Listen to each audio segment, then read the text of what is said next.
Hello, मैं अभिषेक और आप देख रहे हैं प्राइम कोर्स यूट्यूब चैनल। इस वीडियो में चैप्टर 1 रिलेशन एंड फंक्शन का एक्सरसाइज 1.1 करेंगे। तो सबसे पहला क्वेश्चन है इसका कि determine whether each of the following relation are reflexive, symmetric and transitive. ठीक है, मैं आपको बहुत आसान तरीका बताऊंगा इस एक्सरसाइज को करने के लिए, और मैं उसी तरह बताऊंगा जिस तरह से आपको बोर्ड में लिखना होता है। मतलब सीबीएसई बोर्ड में जिस तरह से आप लिखेंगे उसी तरह से मैं आपको बताऊंगा। ठीक है, और आप उसी जिस तरह से बताऊंगा उसी तरह से आप सीबीएसई बोर्ड में भी लिख सकते हैं। आपको पूरा फुल में फुल मार्क्स मिलेगा और एक एक चीज़ आपको समझ में आएगा, एक एक क्वेश्चन समझ में आएगा। और इसका इंट्रोडक्शन वीडियो नहीं देखे हैं तो उस वीडियो का लिंक दिया हुआ है, वहाँ पर भी जाकर देख सकते हैं। अगर नहीं भी देखेंगे तो कोई दिक्कत नहीं है, क्योंकि मैं आपको जो भी ज़रूरत होगा, मैं रिफ्लेक्सिव क्या होता है, सिमेट्रिक क्या होता है, मैं एक ओवरव्यू दूंगा आपको। पूरा डिटेल में तो नहीं बताऊंगा, लेकिन एक ओवरव्यू दूंगा कि इसका डिफिनेशन ऐसे होता है, इसको ऐसे पहचानते हैं। ठीक है, ओके। अब आगे बढ़ते हैं। तो सबसे पहला क्वेश्चन है, relation R in a set A दिया हुआ है 1, 2, 3 टिल 14। ओके, सेट ए दिया हुआ है टिल 14 तक, और डिफाइन है रिलेशन जो हमें फाइंड करना है इस सेट ए से x comma y such that 3x minus y equal to zero. Okay, 3x minus y equal to zero. अच्छा, एक चीज़ मैं आपको बता दूं आपको समझने के लिए, क्योंकि ये चैप्टर बहुत बोरिंग है, इसमें काफ़ी सारे सिम्बल्स यूज हुए हैं। तो सिम्बल्स को भी मैंने अपने इंट्रोडक्शन वीडियो में सारा सिम्बल्स में बताया है, रिलेशन एंड फंक्शन में कौन कौन से सिम्बल यूज हो रहे हैं। एक और चीज़ मैं आपको बता दूं, अगर हमें सिर्फ सेट ए दिया हुआ है, सिर्फ सेट ए दिया हुआ है इक्वल टू 1, 2, 3 टिल 14, मैं ये कॉमन बता रहा हूँ, ये जनरल इन्फॉर्मेशन मैं आपको दे रहा हूँ। ये बहुत डाउट होता है ये पॉइंट पे बहुत लोगों को डाउट होता है। ठीक है, एक सेट ए दिया हुआ है और यहाँ पर एक्स वाई दिया हुआ है, तो ये एक्स वाई क्या होता है? काफ़ी डाउट होता है ये वाला क्वेश्चन बच्चों को, ये एक्स वाई क्या होता है। सपोज एक सेट दिया हुआ है जिसमें 1, 2 टिल 14। ओके, तो हम इसका कार्टेशियन प्रोडक्ट निकालते हैं। तो सेट ए है तो इसका कार्टेशियन प्रोडक्ट क्या निकलेगा? ए क्रॉस ए निकलेगा। अगर एक ही सेट दिया हुआ है तो उसका ए क्रॉस ए। अगर दो सेट दिया हुआ है, जैसे सेट ए दिया हुआ है, सेट बी दिया हुआ है, तो ए क्रॉस बी निकलेगा। तो सिर्फ एक ही सेट दिया हुआ है तो 1, 2, 3 टिल हम 14 तक यहाँ पर लिखेंगे।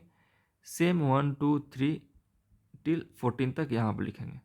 ठीक है, तो जो आपके राइट वाला ये आपका एलिमेंट है इसको हम एक्स मान लेते हैं, और जो आपका जो आपका लेफ्ट वाला एलिमेंट है उसको हम एक्स मान लेते हैं, जो आपका राइट वाला है उसको हम वाई मान लेते हैं। जो आप, मैं एक बार और रिपीट कर रहा हूँ, जो आपका लेफ्ट वाला होता है वो एक्स होता है, और जो आपके राइट वाला होता है वो वाई होता है। यही आपका कॉमन डिफरेंस है एक्स और वाई में। अगर सेट सेम है ए क्रॉस से, तो उसमें एक्स वाई क्या होगा आपका? जो आपका लेफ्ट वाला होगा वो एक्स होगा, लेफ्ट वाला एक्स होगा, और राइट वाला वाई होगा। ठीक है, ओके। ये डाउट क्लियर हो गया, एक्स वाई क्या होता है। एक्स वाई है, एक्स वाई जेड भी होगा, वो आगे रिफ्लेक्सिव में समझेंगे। A B C, A x x y की जगह ए बी भी हो सकता है, कुछ भी हो सकता है। एक्स वाई की जगह पी क्यू भी हो सकता है। अगर एक्स वाई की जगह पी अगर होगा क्यू हुआ, तो आपका पी क्या होगा? लेफ्ट में आपका पी होगा और राइट में आपका क्यू होगा। मैं एक जनरल इन्फॉर्मेशन बता रहा हूँ आपको। एक्स वाई या कुछ भी अगर दिया रहता है, x comma y such that 3 x या 3 वाई या 3 जेड, कुछ इस तरह से दिया हुआ है, तो उसको हम कैसे समझेंगे? ठीक है, ओके। अब हम आगे चलते हैं।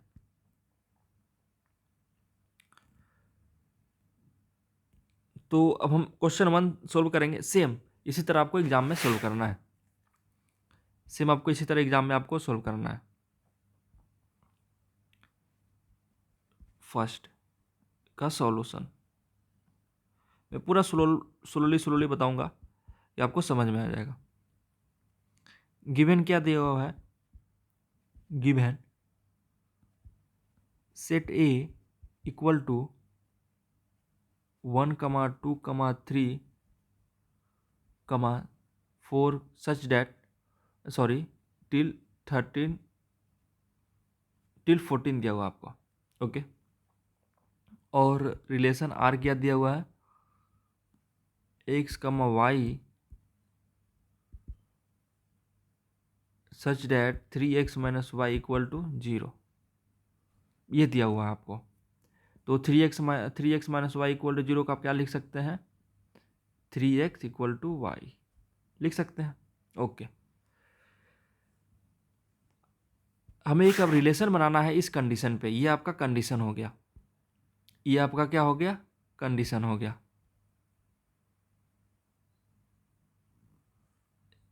इस कंडीशन में हमें एक रिलेशन फाइंड करना है सेट ए से। तो कैसे फाइंड करेंगे, r इक्वल टू एक्स की जगह पे हम x की जगह पे 1 रखते हैं, x की जगह पे हम 1 रखते हैं, तो y क्या हो जाएगा हमारा, y क्या हो जाएगा, x की जगह पे हमने 1 रख दिया तो 3 इंटू 1 इक्वल टू 3, तो y हमारा क्या हो गया, ये y हो गया, y क्या हो गया हमारा 3, ठीक है। ओके, अगर हम x की जगह पे 2 रखेंगे, x की जगह पे 2 रखेंगे इंटू 3 इक्वल टू वाई क्या हो जाएगा, 6 हो जाएगा। तो x की जगह पे हम 2 रखते हैं तो y क्या हो जाएगा हमारा 6 हो जाएगा। x की जगह पे हम 3 रखते हैं तो y क्या हो जाएगा हमारा 9, 3, 9। हम फिर x की जगह पे 4 रखते हैं तो y क्या हो जाएगा हमारा 12, 3, ये आपका 4 होगा, 4, 12।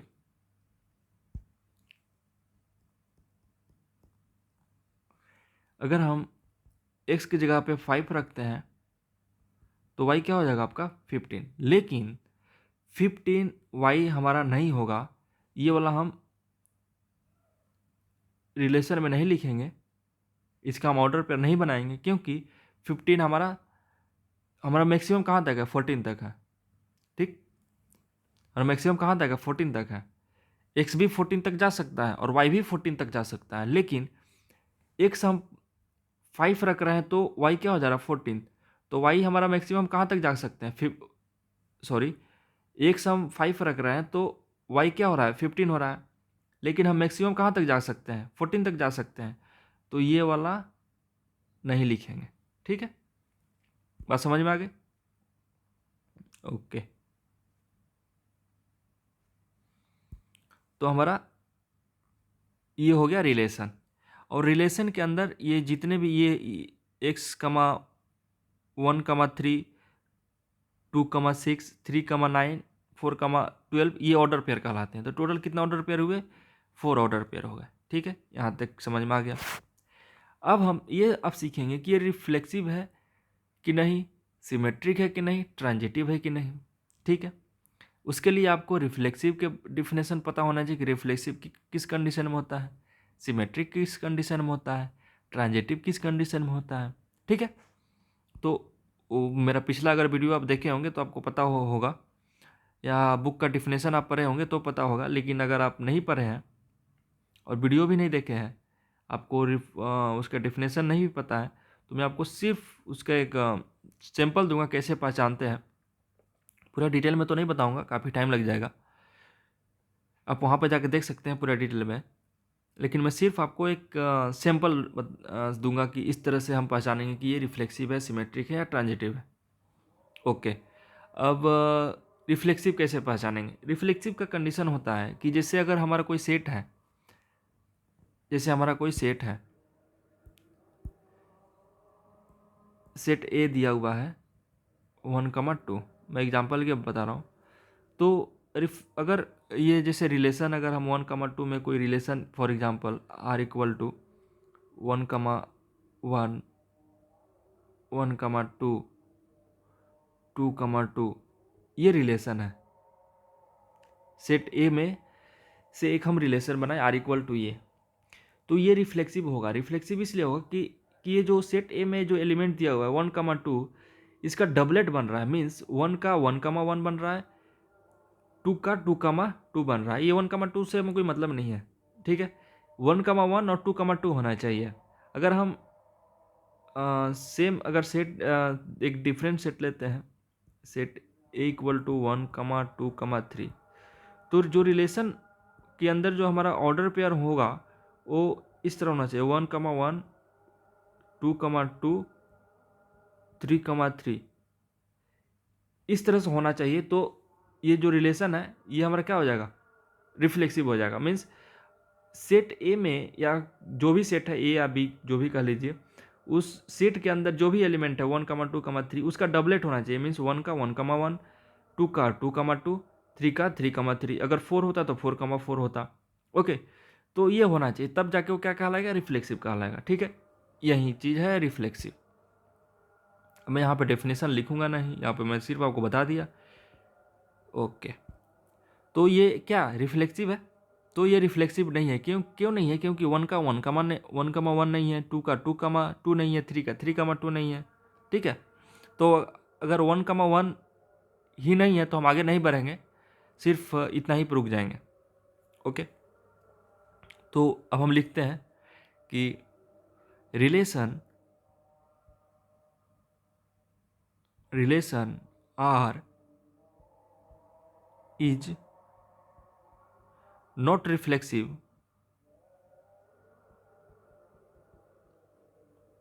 सिंस 1,1 ये रिफ्लेक्सिव नहीं है। तो उसका हमें रीजन भी तो देना पड़ेगा, क्यों नहीं है रिफ्लेक्सिव। तो 1,1, 2,2 till 14,14 does not belongs to R. सिर्फ हम इतना लिख देना है। ओके, अब हम देखते हैं सिमेट्रिक क्या होता है। सिमेट्रिक के लिए मैं आपको बता दूं कि सिमेट्रिक किस कंडीशन में होता है। अगर जो भी हमारे पास एलिमेंट है, जैसे सेट ए इक्वल टू 1,2 दिया हुआ है और इसमें रिलेशन कुछ ऐसा है 1,1, 2,2, 1,2, 2,1। ठीक है, इस तरह का कुछ रिलेशन दिया हुआ है। तो जो भी हमारे रिलेशन दिया हुआ है उसका इन्वर्स होना जरूरी है। मीन्स ए कमा बी है तो बी कमा ए होना चाहिए। अगर 1,1 इसको इन्वर्स करेंगे तो क्या होगा, 1,1 ही होगा। मीन्स 1,1 का इन्वर्स क्या होगा, 1,1 ही होगा। तो अगर कोई भी ऑर्डर पेयर रिलेशन का अंदर ए के फॉर्म में है, या इसको ए भी बोल सकते हो, या एक्स भी बोल सकते हो, कुछ भी, मतलब सेम है, मतलब यहाँ पर भी सेम है, यहाँ पर भी सेम, तो वो खुद का एक इन्वर्स है। तो ये खुद का इन्वर्स है, 2,2 ये भी खुद का एक इन्वर्स है। अब हम आते हैं 1,2, ये डिफरेंट है, इस तरह वाला है, ये ए, बी का ही फॉर्म में है। ठीक है, 1,2 का उल्टा क्या होगा, 2,1 है। तो ये रिलेशन क्या होगा, ये जो रिलेशन है ये क्या होगा, ये सिमेट्रिक होगा। यस होगा, सिमेट्रिक होगा, क्योंकि ये फॉलो कर रहा है। फॉलो क्या कर रहा है, सिमेट्रिक का क्या डिफिनेशन होता है कि अगर रिलेशन के अंदर जो ऑर्डर पेयर ए, बी है उसका उल्टा होना चाहिए, मीन्स उसका इन्वर्स होना चाहिए, बी, ए होना चाहिए। तो ये फॉलो कर रहा है, तो ये सिमेट्रिक है। बस यही हमें फाइंड करना है। बहुत आसान है, इसको सिर्फ थोड़ा कंसंट्रेशन लगा के समझना है तो चीज़ें समझ में आ जाएगी। ये काफ़ी लोगों को डाउट होता है, बच्चों को डाउट रहता है इसके बारे में, रिफ्लेक्सिव क्या होता है, सिमेट्रिक क्या होता है। मेन डाउट तो आता है ट्रांजिटिव में। ये दोनों तो सिंपल है, अब ट्रांजिटिव में बताऊंगा आपको। तो रिलेशन आर क्या ये सिमेट्रिक है? नहीं है, क्योंकि 1,3 का उल्टा 3,1 इस रिलेशन में है, नहीं है। तो क्या लिखेंगे, relation R is not symmetric because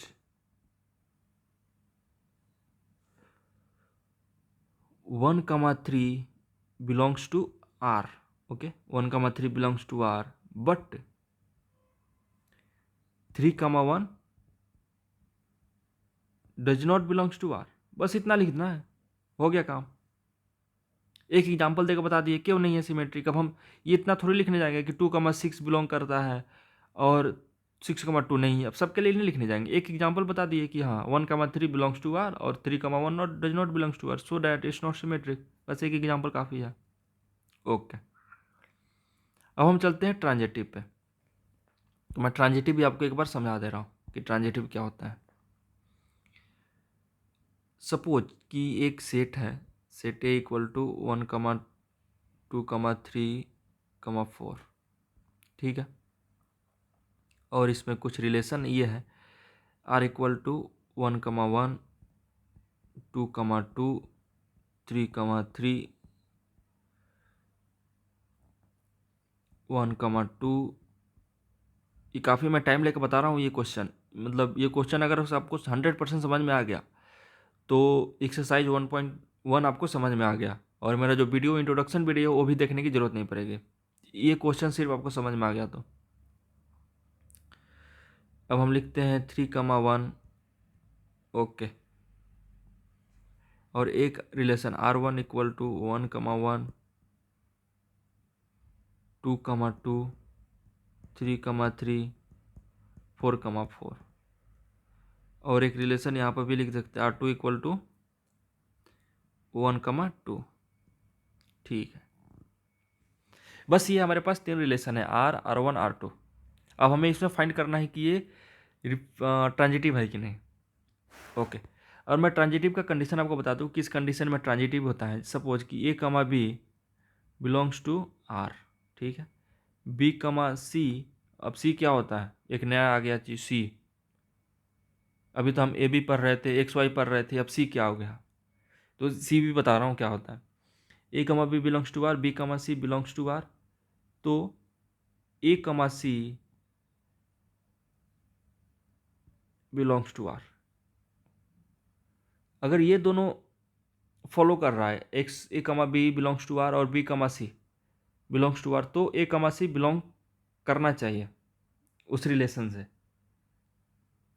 ठीक है, समझ में आया। एक बार और रिपीट करो, if A, B and B, C belongs to R, then A, C should belongs to R या must belongs to R। Okay, यहां तक समझ में आ गया। एक चीज और बता रहा हूं इसमें, अगर सिर्फ A, B belongs to R, सिर्फ only A, B belongs to R and B, C does not belongs to R। एक बार और रिपीट कर रहा हूं, A, B belongs to R but B, C does not belong to R, then no need to check A, C, क्योंकि अगर हमारा बीच वाला ही नहीं बिलोंग्स कर रहा है तो ये तो ऑटोमेटिक नहीं बिलोंग करेगा। समझ में आ रहा है ना। Then also our relation is transitive, ये बहुत कंफ्यूजिंग चीज़ है, ये बहुत ट्रांजिटिव में काफ़ी लोगों को कन्फ्यूजन होता है। मैं आपको क्लियर कर रहा हूँ 2-3 बार बता के, सेम चीज़ बता के।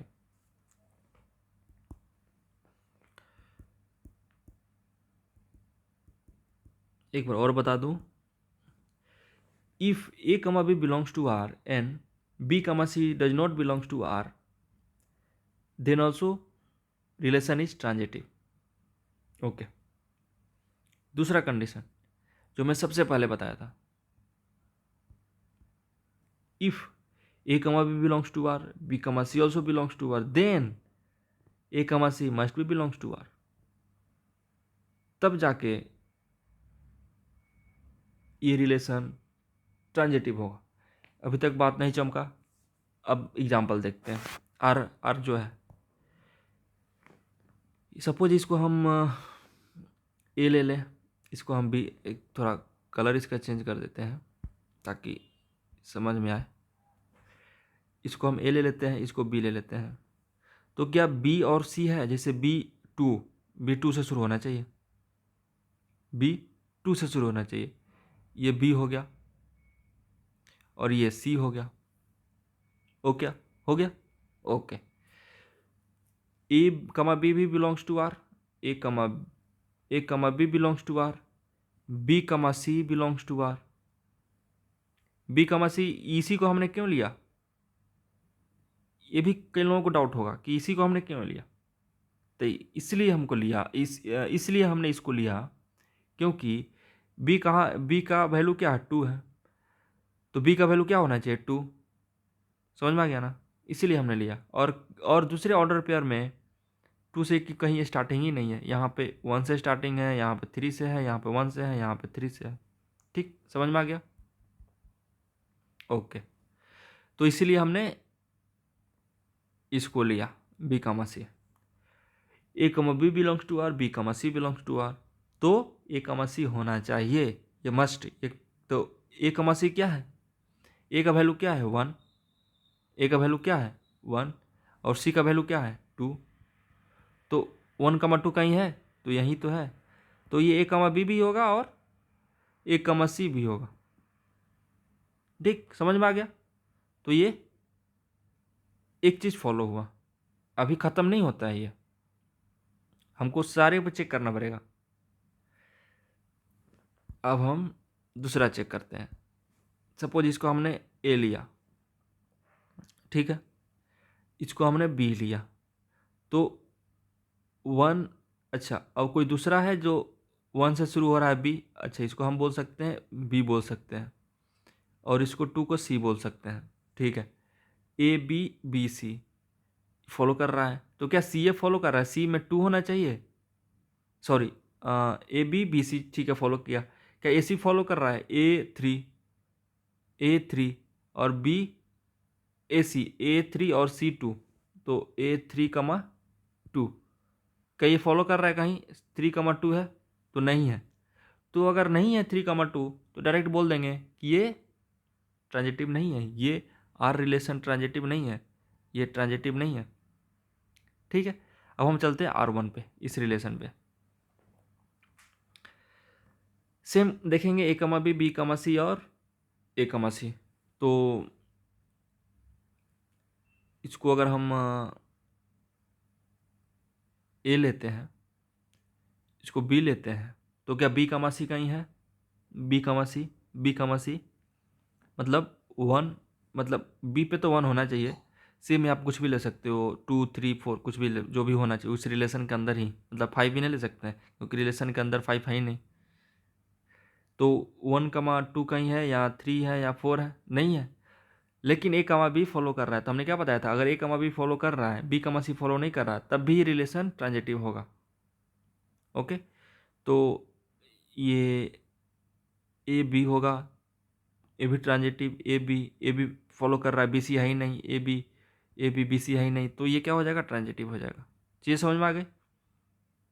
और सेम जो मैंने अभी एक्सप्लेन किया, सेम वही है, A B if A B belongs to R then also transitive, we will not wait for B C. अगर बी सी उस रिलेशन में है, अगर ए बी भी फॉलो कर रहा है, बी सी भी फॉलो कर रहा है, अगर ए सी नहीं फॉलो कर रहा है तब ट्रांजिटिव नहीं होगा। ठीक है, अगर ए बी फॉलो कर रहा है, अगर बी सी वो रिलेशन में है ही नहीं, ए बी तक ही है, तो ट्रांजिटिव होगा। मैंने काफ़ी अच्छे से एक्सप्लेन कर दिया है, आई होप आपको समझ में आ गया होगा।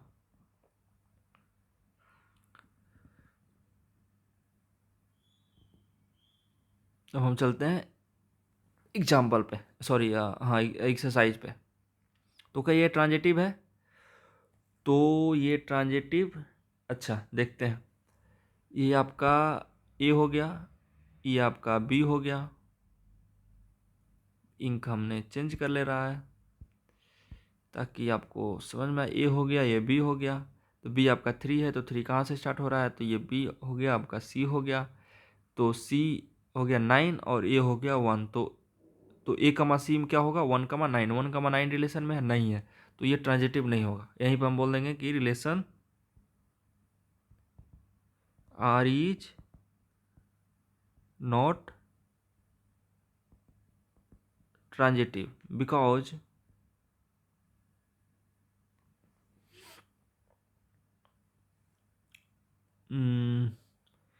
ए comma B belongs to R, B comma C belongs to R, but A comma C does not belongs to R. ठीक है, और इस तरह भी लिख सकते हैं, या ए की जगह बी जो मैं लिखा हूँ आप एक एग्जांपल लेके बता सकते हैं, 1, 3 belongs to R, 3, 9 belongs to R, but 1, 9 1,9 does not belongs to R. ठीक है, तो हेंस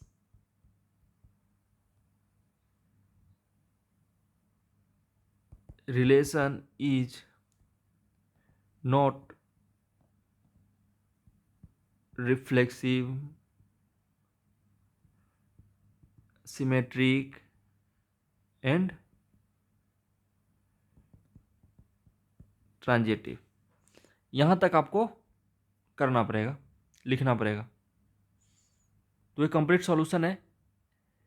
इसी तरह आपको पूरे एक्सरसाइज का सॉल्यूशन बनाना है, और ये सारा सॉल्यूशन नेक्स्ट वीडियो में, एक्सरसाइज 1 का सारा सॉल्यूशन, ये तो एक सैंपल था, मैं आपको समझाने के लिए बनाया हूँ। नेक्स्ट वीडियो में सारा सॉल्यूशन, एक एक क्वेश्चन का सॉल्यूशन मिलेगा एक्सरसाइज 1.1 का। ठीक है, ये वीडियो में मैं काफ़ी लंबा लिया ताकि आपको चीज़ें समझ में आए। नेक्स्ट वीडियो आप देखिए, उसमें एक एक क्वेश्चन का सॉल्यूशन मिलेगा, और उसमें मैंने बहुत कम टाइम लिया आपको समझाने के लिए। ये वीडियो आपको ज़रूरी है देखना, ताकि आप देख के आप अच्छे से समझ जाए। और वीडियो अच्छा लगा हो तो चैनल को सब्सक्राइब कर लीजिए हमारे साथ जुड़ने के लिए, और चैनल को लाइक कीजिए। अपने दोस्तों को भी बताइए ये कि वो भी आके वीडियो देखें और वो अच्छे से अच्छा नॉलेज गेन करें। और कमेंट में बताइए कि आपको कौन सा पोर्शन है जो अच्छे से समझ में आया, किस पोर्शन पे आपको समझने की और ज़रूरत है। तो मैं आपको डेफिनेटली आपके लिए एक वीडियो बनाऊंगा और वीडियो बनाऊंगा। मिलते हैं फिर अगले वीडियो में, तब तक के लिए नमस्कार।